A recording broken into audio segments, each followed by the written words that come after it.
Welcome to our channel. Today we how to authenticate with Sage Intacct for GL and tax reporting, full guide step by step clearly.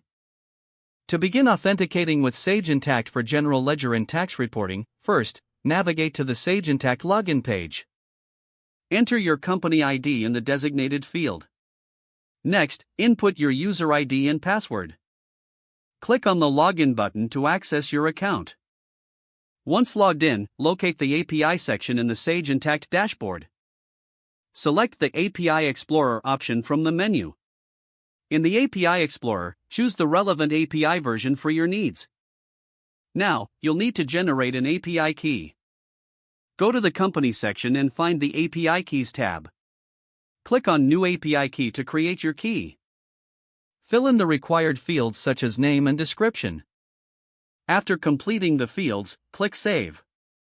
Your new API key will now be visible in the list. Copy the API key securely, as it will be needed for authentication. Next, you will need to set up your development environment.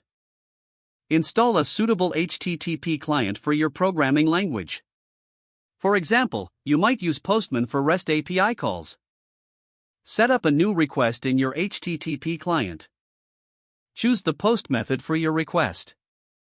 In the request URL field, input the Sage Intacct API endpoint for GL and head to the Authorization tab in your request settings. Select the Bearer Token option for authentication. Paste your copied API key into the token field. Next, go to the body section of your request. Choose the appropriate content type, typically JSON.